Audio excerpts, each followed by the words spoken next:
Hi guys, Tammy here again. So we all just finished commemorating September 11th, and I really feel bad for all the families. And by all the families, I don't only include the families that died at those buildings, the Twin Towers, but also the people that died, the millions of people that have died or have been displaced as an excuse for what happened on September 11th. Now, I personally have my own opinions about what happened on September 11th, and of course, we will never know for sure.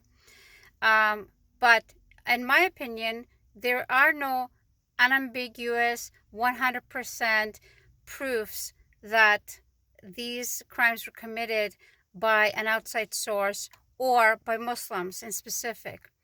And every year that we commemorate this event or this really disastrous moment in time, this Islamophobic rhetoric or this Islamophobic feeling pervades the environment again, and it's really, really exhausting because using that moment in time as an excuse, so many countries have been invaded.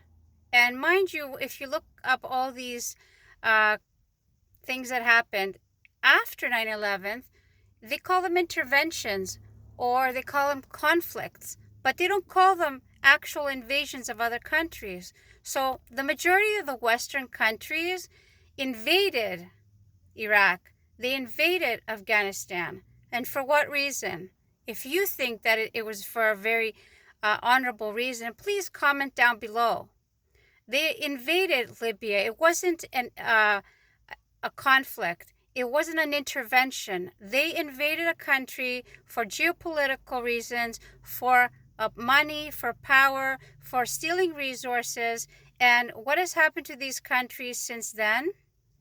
They've been destabilized. People have died. Millions of people have died. Millions of people have been displaced. Chaos is all over these countries.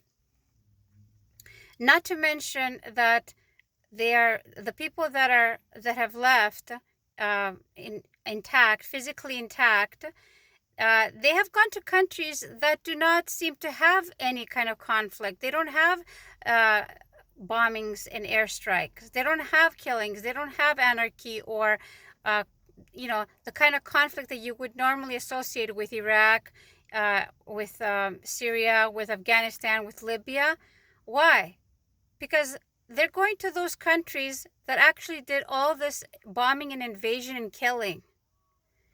And so through the media, through the help of media, they've helped malign and make these people that are fleeing for their lives and to go and provide for their families a stability, a security, away from conflict. They've made them into bad guys. They're migrants. They're refugees. Even the word immigrant has been made to seem like it's a bad thing. Oh, but when Western people move to another country, they're expats, right? But when the Western countries of the world go to other countries, third world countries or poor countries, and that label is only applied by them to those countries, I personally don't believe that the countries that they're labeling as third world and poor are actually poor.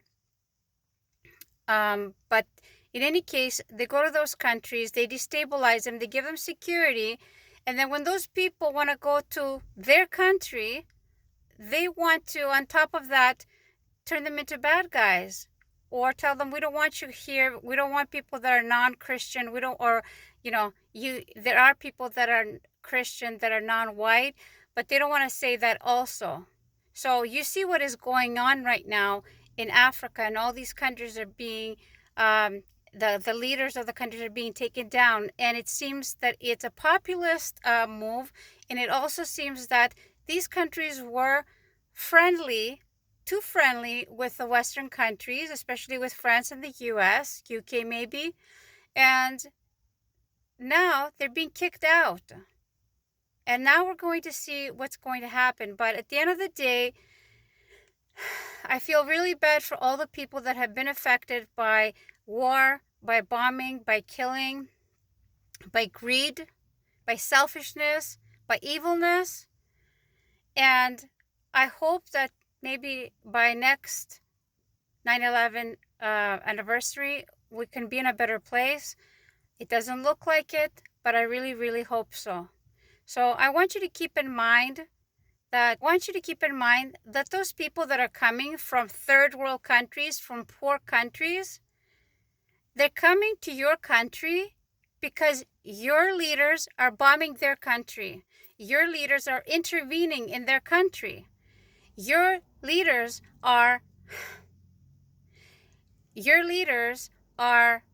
going to other countries and causing all this chaos. So if you are going to have a problem with anyone, have a problem with your own government. You should have a problem with your own government. That's where you should lay the blame. That's all I have to say. Bye.